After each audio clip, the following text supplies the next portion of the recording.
There are moments in life when you realize the people who are supposed to love you unconditionally are actually trying to break you. For me, that moment hit like a punch to the gut when my own parents tried to force their way into my home, after years of emotional blackmail. I'm Alex, and I'm usually not one to make a big fuss.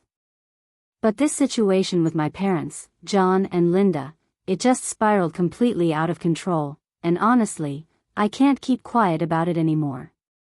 My folks. They're the type who genuinely believe they can talk their way out of anything, that if they just repeat something enough times, you'll eventually give in. I've always been the responsible one in the family, the one they called when things went south. But they never really saw it that way, not truly.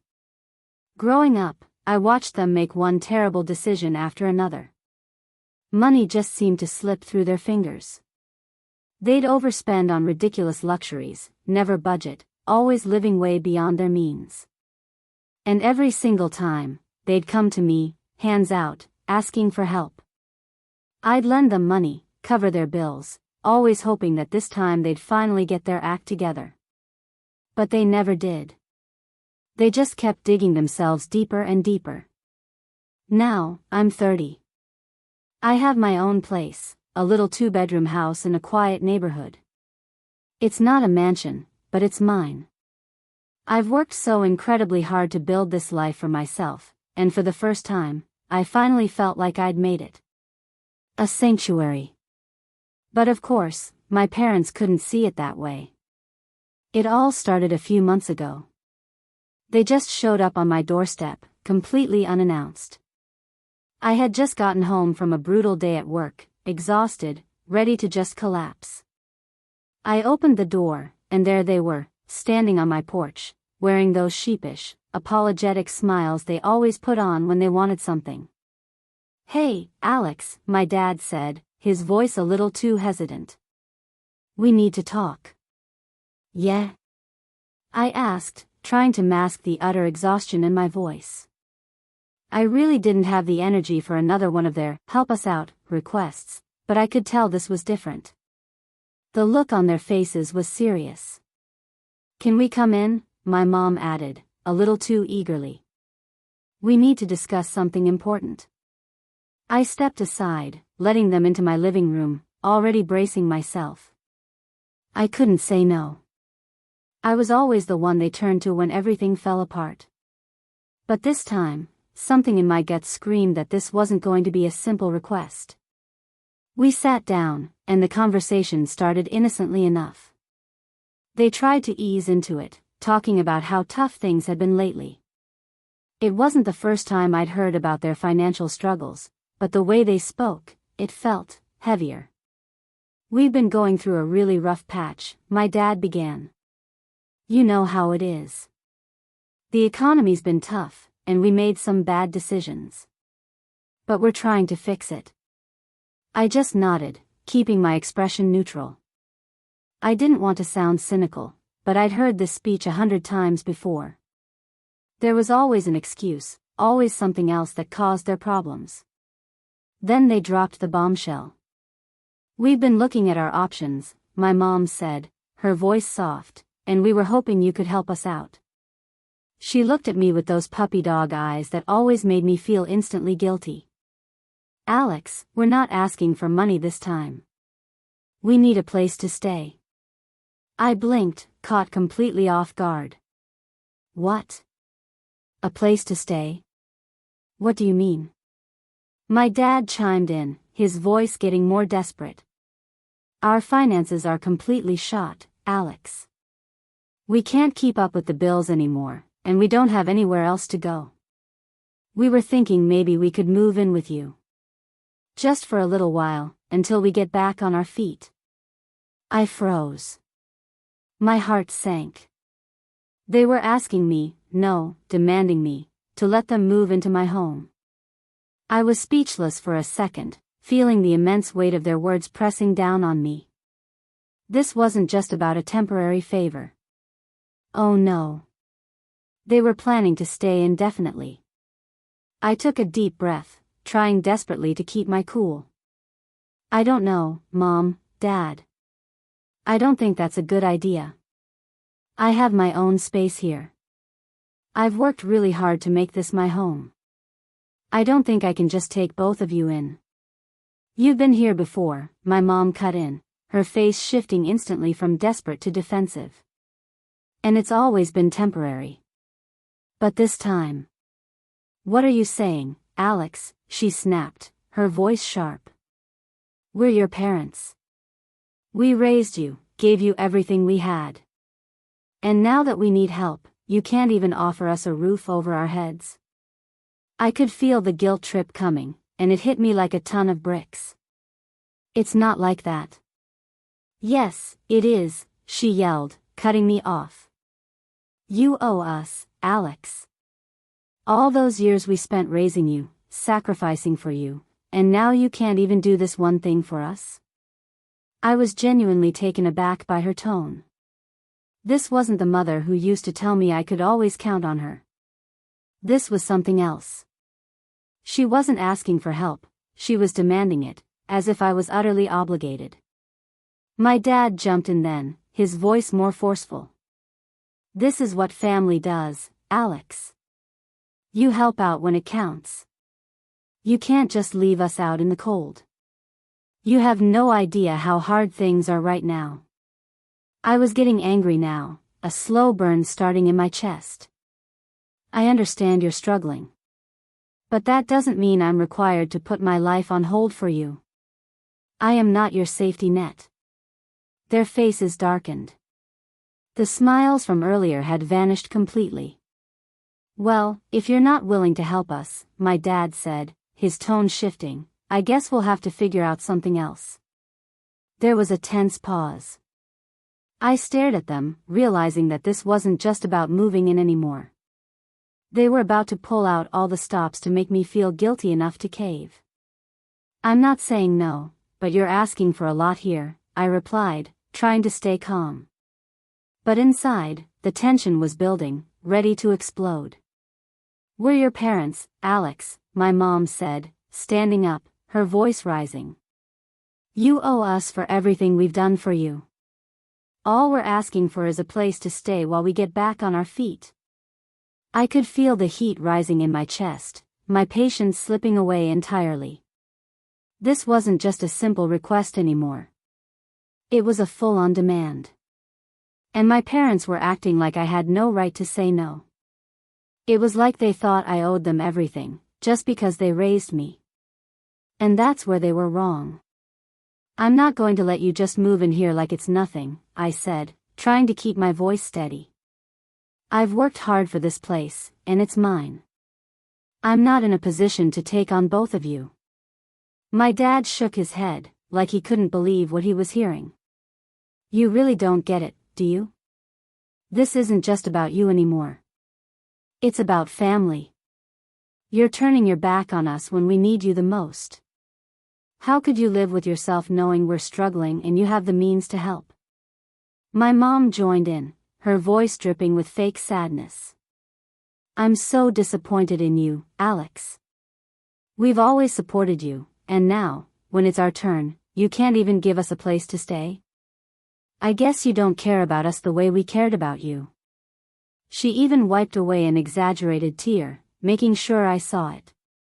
The guilt tripping was thick, suffocating. But it wasn't working anymore. I'd had enough. This was the same act I'd seen 100 times before, and I wasn't buying it.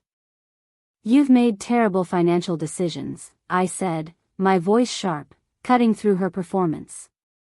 And now it's my responsibility to fix it? I can't help you just because you spent all your money on stupid things. I stood up, feeling the weight of the conversation finally settling on me. Look, I'm sorry things are tough, but you're not coming here. You need to figure this out on your own. I am not your fallback. There was a long silence. My parents exchanged a glance, and I could tell that their plan to emotionally manipulate me was starting to unravel. But instead of backing down, they doubled down. My dad let out a long, frustrated sigh. I can't believe you're making this so difficult. You don't understand what it's like to be in our shoes. He stood up and paced a little, rubbing his forehead. You're making us out to be the villains here, but all we're doing is asking for help. What kind of child refuses to help their parents in need? I felt the anger bubbling up again, hot and fierce. You're not helpless. You're just irresponsible. And I'm not going to let you guilt me into giving you a free ride. At that point, I was done. I'd had enough of their manipulation, their guilt trips, their sense of entitlement. But I wasn't prepared for what came next. My parents didn't take rejection well. The next morning, I woke up to a surprise. As I was making my coffee, I heard a knock at the door. It was way too early for anyone to be visiting, especially with the drama from the night before still fresh in my mind. I figured it was probably my parents again, coming to beg. But I wasn't ready to deal with them yet. I opened the door, and sure enough, there they were. Both of them, standing on my front porch, with stern faces. We need to talk, my dad said, without even so much as a greeting. Not now, I said, my voice tight. I don't want to do this again. I was ready to shut the door, but before I could, my mom stepped forward, blocking the entrance. You're not getting away with this, Alex, she said, her voice cold and firm. We're not leaving until you do the right thing. I could feel my stomach drop. I'd been expecting some kind of escalation, but this was beyond what I thought they'd do. They were literally trying to force their way into my house. What are you talking about? I said, confused but increasingly alarmed. We thought about it, and we're not leaving until you let us move in, my dad said, his tone final. You can't just push us away like this. We're your parents. You owe us. You have to help us. Dad, get out of the way, I said, trying to keep my cool. This is my home, and I've told you no. But they didn't move. My mom stepped forward, her eyes narrowed in frustration. You don't understand. We have nowhere else to go. We can't keep living like this. If you don't help us, then you're no better than the people who've abandoned us. You owe us this, Alex. Don't make us beg. It was becoming clear they weren't leaving anytime soon. I took a step back, suddenly feeling cornered, trapped. I could hear my heart pounding in my chest. This wasn't just a request anymore. It was a demand, and they weren't going to take no for an answer. Stop. I'm telling you, leave now. I said, my voice shaking with anger. But they stood there, unmoving, like immovable statues. This wasn't about family anymore. This was about control, and they weren't going to stop until they had their way. I could feel my blood boiling. I wasn't going to back down. They couldn't just barge in and take over my life like this. This was no longer a simple family disagreement. This was an invasion of my space, my life, and my peace of mind. I took a deep breath, trying to remain calm, but my patience was wearing thinner by the second. I'm not doing this anymore, I said, my voice steady despite the rage bubbling inside me. I've asked you nicely.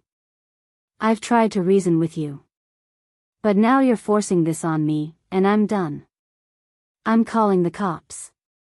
Both of them froze. For a moment, there was complete silence.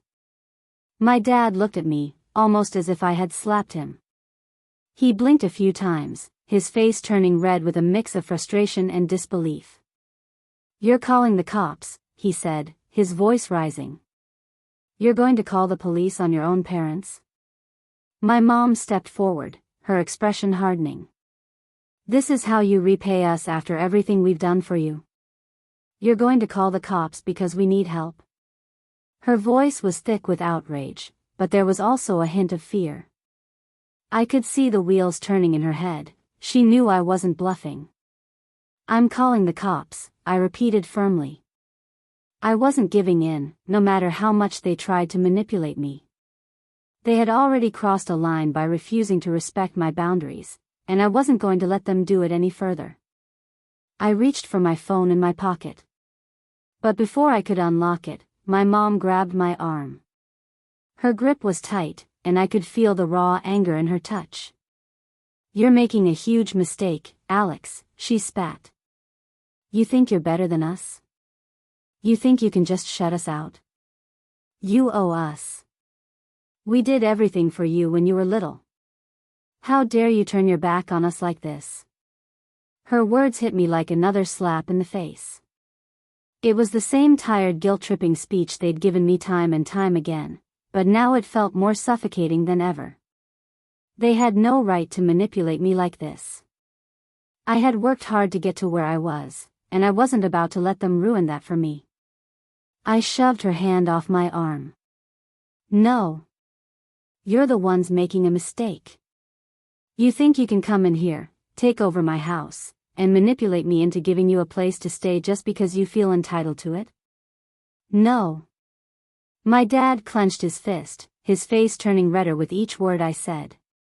"If you do this, you'll regret it," he warned, his voice low and dangerous. "You're destroying this family. You're going to be the one who's alone when we're gone."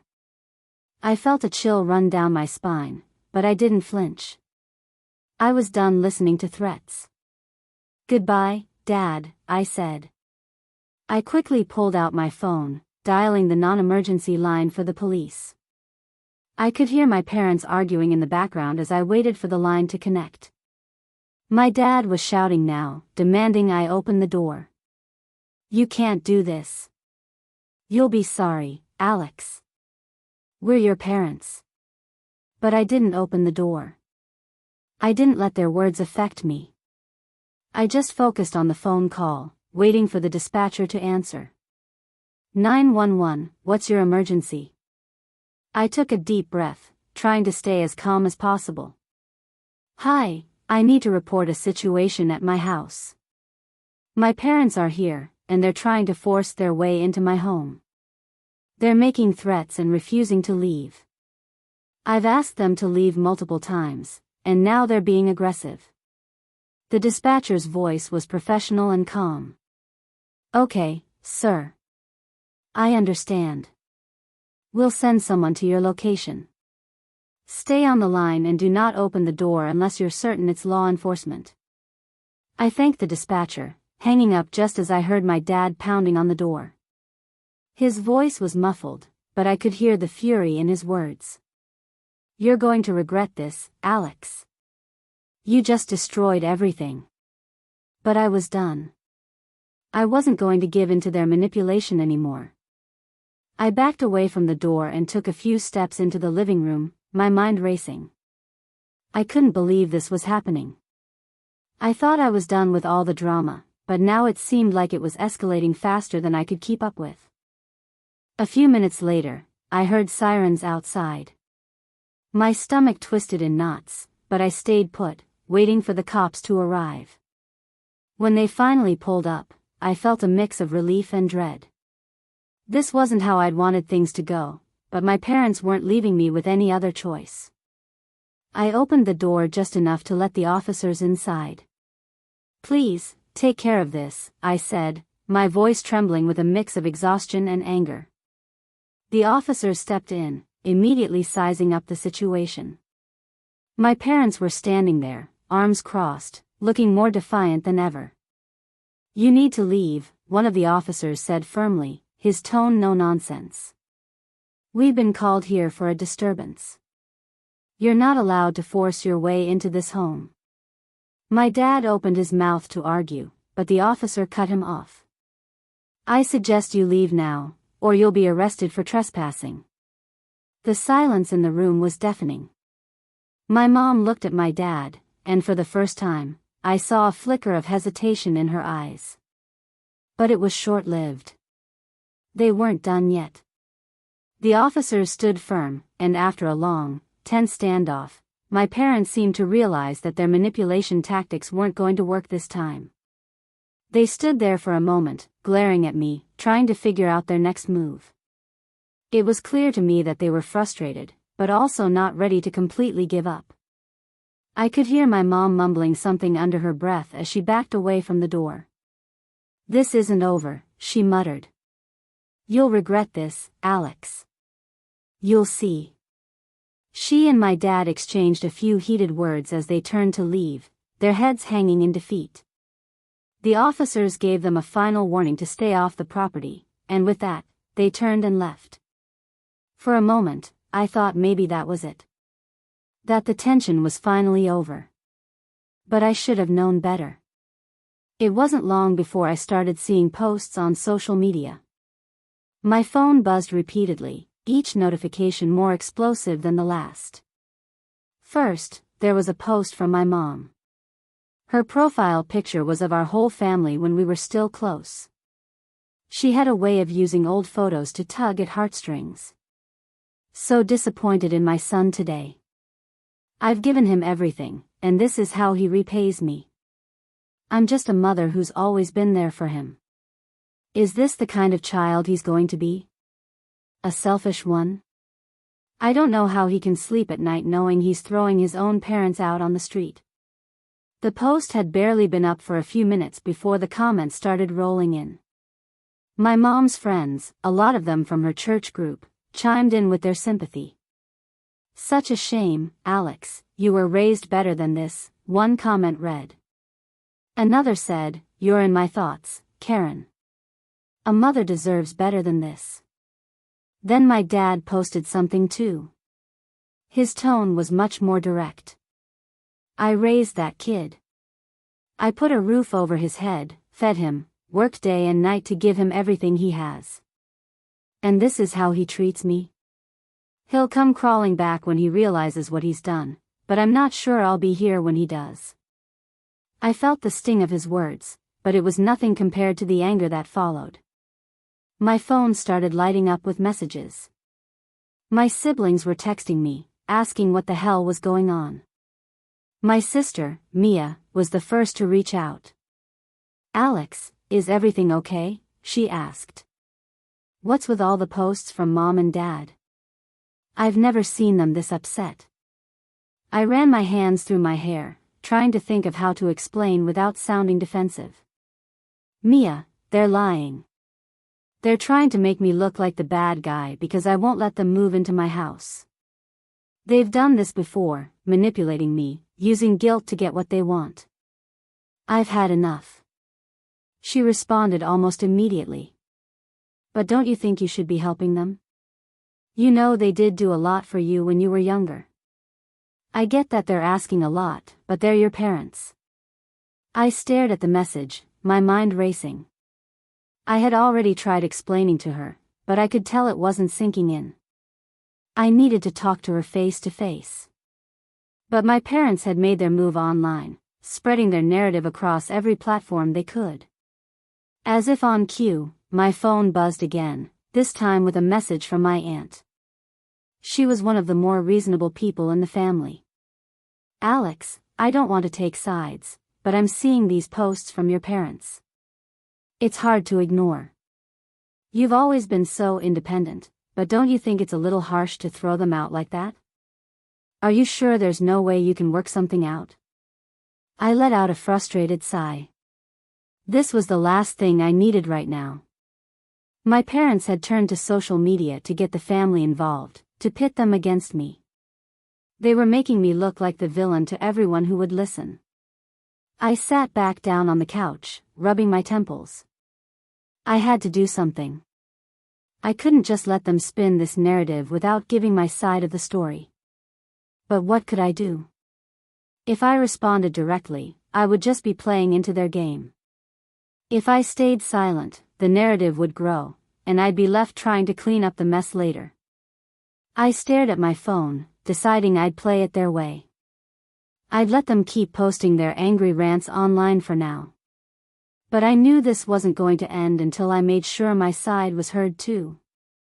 The phone rang again, this time with a call from Mia. Her voice was tight when I picked up. "Alex, I don't know what's going on, but this is starting to look bad. People are starting to side with them. They're telling everyone you're being cruel. Even Grandma sent me a message saying you're not showing respect for them. I held my breath for a moment, trying to steady my voice. I am showing respect, but I've had enough, Mia. This isn't about respect. This is about them manipulating me for years. They've crossed a line, and I'm not backing down. She hesitated, clearly torn. I'm not sure what to believe anymore, Alex. Maybe you should just let them stay for a little while until things calm down. It doesn't have to be forever, right? I could feel my patience wearing thin. Mia, listen. If I give in now, it will never stop. You know how they are. This is about control, not family. I'm not giving them that power anymore. She didn't respond immediately, and I knew the conversation wasn't over. But in that moment, I felt a surge of clarity. I couldn't let my parents' social media posts determine my life. I would take control of my own narrative, one way or another. The notifications kept flooding in as I scrolled through my phone, but I knew that now wasn't the time to reply. I would make my stand, but on my terms. And soon, my parents would see that they couldn't manipulate me anymore. As the night wore on, I continued to watch as my parents flooded social media with their posts, trying to paint me as the villain. They posted pictures of themselves looking miserable, making passive-aggressive comments about how their son had abandoned them, trying to gather sympathy from anyone who would listen. I had had enough. I'd given them more than enough chances over the years to show that they could respect my boundaries, and they had continuously trampled over them. I wasn't going to let this cycle continue. Not now, not ever. The next day, I sat down and composed my response. I didn't care if it was going to upset some people. It was time to set the record straight. I took a deep breath and started typing. Let's set the record straight.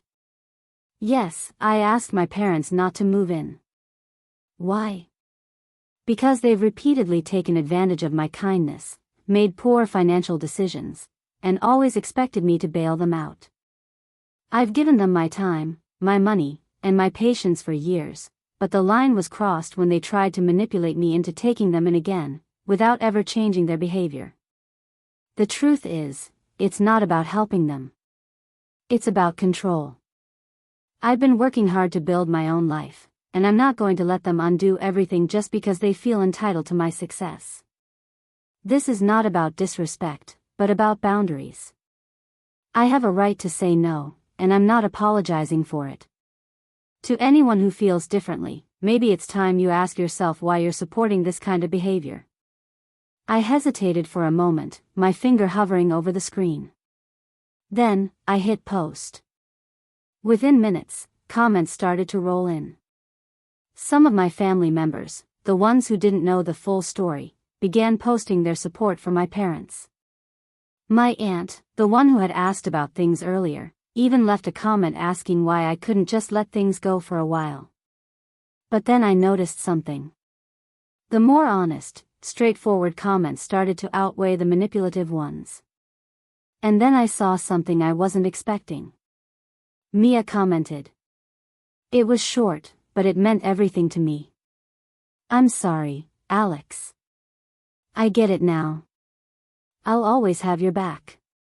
You're doing the right thing. It hit me like a wave. Finally, someone understood. The posts from my parents came to an abrupt halt after that. For a while, it felt like they'd retreated into their own little world of bitterness. I didn't care.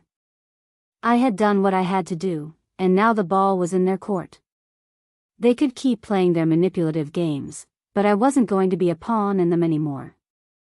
A week later, I got a phone call from my mom. Her voice was quieter than usual, but the edge was still there. Alex, you don't know how much you've hurt me. I thought you'd always be there for me, and now you've turned your back on me. I paused for a moment. I had no desire to get dragged back into her guilt trips. So I said, simply, no, Mom. You don't get to control me anymore. I'm not turning my back on you, but I'm setting boundaries, and I expect you to respect them. If you need help, I'll be here, but on my terms. I won't keep letting you manipulate me into thinking that you're the only one who matters." There was silence on the other end, and I knew she wasn't happy. But for once, it felt like I had the power. They never did come back to my house after that. The social media posts eventually stopped as well. It wasn't easy, but I realized that standing up for myself was the most important thing I could do. No amount of guilt or manipulation could change that. I was done being their doormat, and the world didn't end because of it. And just like that, I reclaimed control over my life. My parents learned a hard lesson that day, one that I had been trying to teach them for years. Family can be complicated, but sometimes you have to draw a line in the sand and say enough is enough. They didn't change overnight, but I did. And that's what mattered.